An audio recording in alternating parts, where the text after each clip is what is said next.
Hey guys, I'm Krishna Solanki and you are watching everything in brief. आज मैं explain करूंगा 2016 में release हुई horror slash thriller movie don't breathe 7.1 IMDb rating के साथ। Okay, so let us start without wasting more time.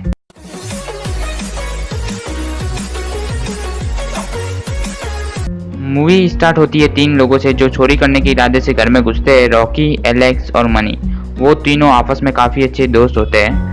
वो उस बड़े घर को अच्छे से लूटते हैं और जब वो घर जाते हैं तो उनकी पर्सनल लाइफ को दिखाते हैं, जिसमें एलेक्स जो कि अपने पापा के साथ रहता है और उसके पापा को इसके बारे में पता नहीं है कि वो चोरी का काम करता है। बाद में मनी के बारे में ज़्यादा कुछ बताते नहीं है, पर उस ग्रुप का चोरी का माल वही बेचता था और चोरी कहाँ करनी है वो भी उसी के सोर्स उसको बताते हैं जिनको वो उसे पैसा देता था। अगले सीन में दिखाते हैं तीनों को साथ में। मनी उनको अपने अगले प्लान के बारे में बताता है, बुएना विस्टा स्ट्रीट, जहाँ पर एक घर है जहाँ पर केवल एक आदमी रहता है जिसका नाम है नॉर्मन और उसके घर में कोई नहीं रहता। एलेक्स बोलता है कि वो तो बहुत सुनसान इलाका है। रॉकी बोलती है कि वो अकेला क्यों है। मनी बोलता है कि यही से कहानी शुरू होती है। उसकी एक बेटी थी पर एक अमीर लड़की ने गलती से किसी एक्सीडेंट में उसे मार डाला और उस लड़की ने अपनी अमीर होने का फायदा उठाकर उसको सेटलमेंट देकर वहां से छूट गई और वो सेटलमेंट है लगभग $3 लाख का और वो उसके पास है और अगर हमने वो ले लिया तो हमारी लाइफ सेट हो जाएगी। एलेक्स बोलता है कि इतने सारे पैसों को चुराना मतलब सजा भी बड़ी हो सकती है, क्योंकि अगर हम पकड़े गए तो हमें लगभग 10 साल की सजा हो सकती है। रॉकी बोलती है कि अगर हम पकड़े नहीं गए तो। एलेक्स बोलता है कि जो भी हो मैं इसमें नहीं आ रहा हूँ। आगे एलेक्स उस सेटलमेंट और नॉर्मन के बारे में थोड़ी रिसर्च करता है। रॉकी की एक बेटी है और वो एक भाड़े के घर में रहते हैं। उसकी बेटी हमेशा उस शहर से बाहर निकलकर दूसरी जगह पर घूमना पसंद करती थी। एलेक्स उसे मैसेज करता है कि वो तैयार है। वो लोग उस घर में चोरी करने से पहले एक बार चेक करते हैं, जिसमें उन्हें मनी बताता है कि नॉर्मन एक आर्मी ऑफिसर था और वहीं पर किसी कारण से उसकी आंखें चली गई थी। इसके साथ ही वहां पर एक डॉग भी था। वो उसी रात को चोरी करने का प्लान करते हैं।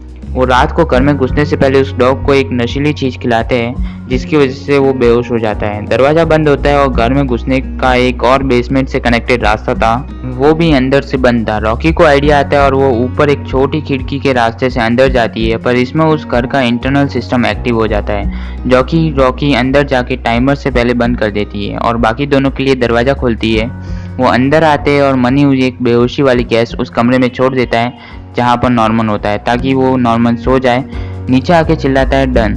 एलेक्स बोलता है क्या कर रहे हो, वो सुन लेगा। मनी बोलता है कि डोंट वरी, वो सो चुका है। उन लोगों को दरवाजा दिखता है जिस पे लॉक होता है। उन लोगों को विश्वास हो जाता है कि पैसा वही है। मनी उसे खोलने की कोशिश करता है पर नहीं खुलता है। वो अपने बैग से गन निकालता है। एलेक्स बोलता है कि ये तुम्हें कहाँ मिली। मनी बोलता है कि तुम भूल रहे हो, ये एक आर्मी ऑफिसर का घर है। एलेक्स बोलता है कि इसका मतलब समझे उसके पास लीगल राइट है हमें शूट करने का। एलेक्स रॉकी को चलने को बोलता है पर रॉकी मना कर देती है। मनी शूट करता है और दरवाजा तोड़ देता है। एलेक्स वहां से निकल जाता है पर गोली की आवाज नॉर्मन सुन चुका था। वो जब देखते हैं तो नॉर्मन वहीं पर होता है। मनी बोलता है कि शांत हो जाओ, मेरी बुरी किस्मत है, मैं यहाँ से निकल रहा हूँ, बस तुम शांत हो जाओ। फिर भी नॉर्मन आगे बढ़ता है और मनी के हाथ की गन उसी पर तान देता है और उसे पूछता है कि तुम कितने हो। वो बोलता है कि मैं अकेला हूँ। नॉर्मन उसे गोली से उड़ा देता है। गोली की आवाज़ सुनकर एलेक्स फिर से घर के अंदर आता है। नॉर्मन उस घर से निकलने के बाद सारे रास्ते एक एक करके बंद कर देता है और अपना लॉकआउट चेक करता है, पर वो पासवर्ड रॉकी देख लेती है।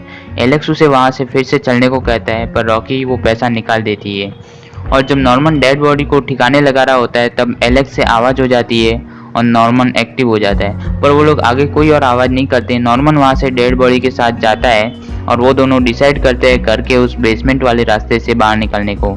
इधर नॉर्मन को दिखाते हैं, उसे जूते देखकर पता चल जाता है कि यहाँ पर और भी लोग हैं। वो अपने लॉकर चेक करता है पर वहाँ पर पैसे नहीं होते। वो काफ़ी गुस्से में आ जाता है। फिर से उन दोनों को दिखाया जाता है जो काफ़ी चौंक जाते हैं जब वो देखते हैं उस अमीर लड़की को जिसने कि नॉर्मन की बेटी को मारा था। वो एक रस्सी से बंधी हुई थी जो कि एक बैल से कनेक्टेड था। जैसे ही वो लोग उसे खोलते हैं वो बैल बजती है और नॉर्मन को पता चल जाता है कि वो कहाँ है। वो उस दरवाजे से निकलने की कोशिश करते हैं पर नॉर्मन बाहर ही होता है और गोलियां चलाना शुरू करता है और वो लड़की मारी जाती है। नॉर्मन इससे गुस्सा होकर वो दरवाजों को ताला लगा देता है और लाइट्स बंद कर देता है।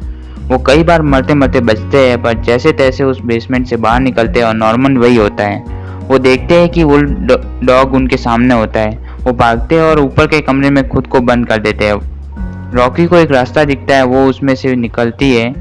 तब तक एलेक्स दरवाजा बंद रखने की कोशिश करता है, पर वो डॉग फिर भी अंदर आ जाता है और एलेक्स को नीचे गिरा देता है और फिर वो डॉग उसी रास्ते से रॉकी के पीछे जाता है। इधर वो नॉर्मन को दिखाते हैं जो कांच की आवाज की तरफ गोली चलाता है, पर एलेक्स बच जाता है और नीचे गिरता है। वो सिक्योरिटी सिस्टम को ढूंढता है जो कि पुलिस को बुलाने का एक जरिया भी था, पर नॉर्मन बीच में आता है। उन दोनों में लड़ाई होती है, पर नॉर्मन ऑब्वियसली एक आर्मी ऑफिसर होने के कारण उसे एक तीखे हथियार से उसकी बॉडी में घुसा देता है। पर यहाँ सस्पेंस होता है कि वो हथियार असल में मनी की बॉडी में गया होता है जो कि वहीं पर होती है और एलेक्स जिंदा बच जाता है। सीन कट जाता है और दिखाते हैं रॉकी को जो कि उस डॉग से बचने के चक्कर में घायल हो गई थी।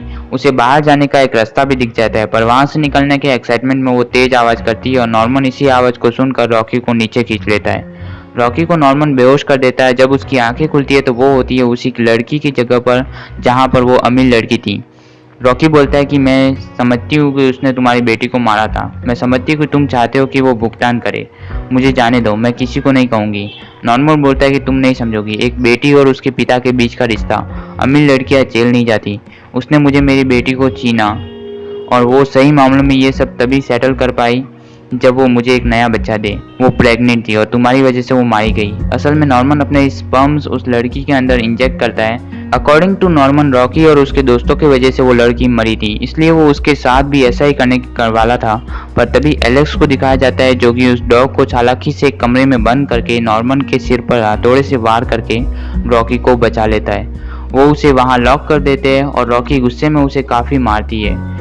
वो दोनों वहां से निकलने ही वाले होते हैं कि तभी नॉर्मन पता नहीं कैसे आ जाता है और एलेक्स को गोली मार देता है। पर तब तक एलेक्स दरवाजा खोल चुका था। रॉकी भागती है पर वो डॉग उसका पीछा करता है। वो कार में जाती है पर उसका बैग बाहर ही छूट जाता है जिसमें कार की चाबी और $3 लाख थे।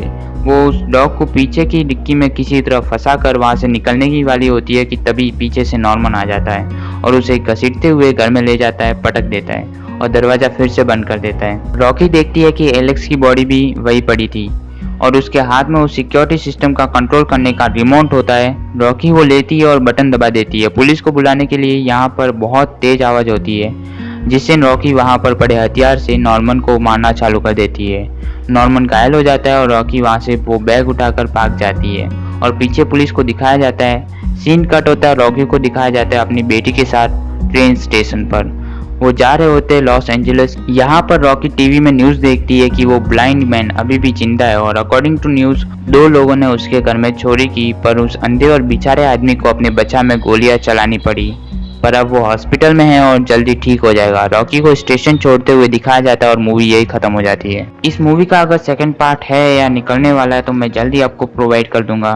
ओके, आज के लिए इतना ही। I will see you in next one. Till then, bye bye.